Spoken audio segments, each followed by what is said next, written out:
A drone was shot down over the headquarters of Russia's Black Sea Fleet in annexed Crimea, a local official said, in what was the second attempted attack against the fleet headquarters in less than a month.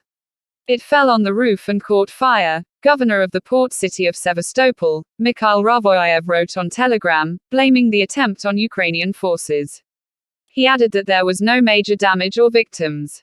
On July 31, a drone attack in the headquarters courtyard wounded 5 people and led to the cancellation of celebrations that had been planned for Fleet Day.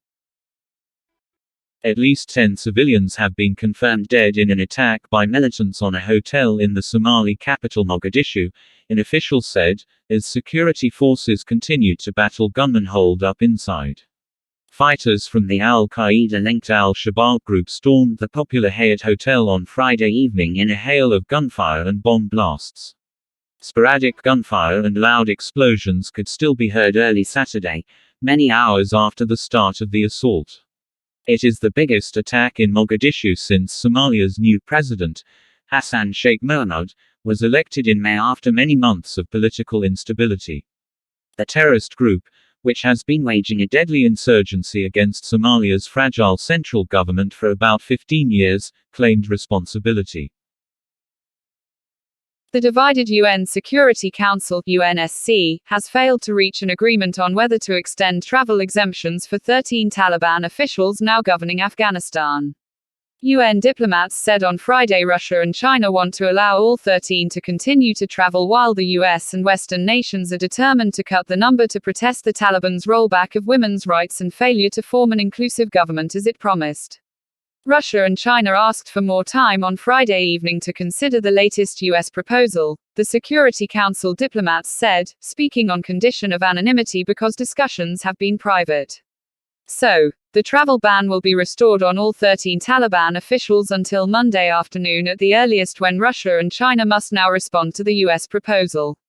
Dozens of Taliban members have been on the UN sanctions blacklist for years, subject to a travel ban, asset freeze and arms embargo.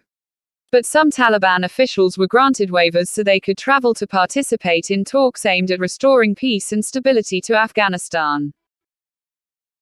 The Massapequa Coast Little League team was shown no mercy, at least until the end, by its opponent in its Little League World Series opener Friday night in South Williamsport, PA.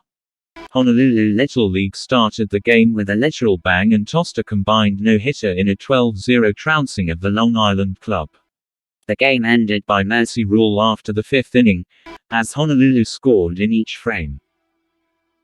On Sunday, as the nation marks National Fentanyl Prevention and Awareness Day, it's worth noting that last year alone more than 100,000 Americans died in drug-related deaths, the vast majority from pills cooked with fentanyl, an opioid analog 50 times stronger than heroin. As the 5-year toll of fentanyl deaths spirals into levels last seen in world wars, the US government needs to launch an all-out narco war with the Mexican drug cartels manufacturing and trafficking the drug, along with the Chinese triad organized crime syndicate partners. Victims deserve action to put cartels and the triads out of business once and for all. As Drug Enforcement Administrator Ann Milgram explains, drug cartels in Mexico are mass-producing fentanyl and methamphetamine largely sourced from chemicals in China, and they're distributing these substances throughout the United States. We are finding these deadly drugs in every state, in cities, suburbs, rural areas and local communities spanning the country. Be aware. With the World. APN. Broadcast Service.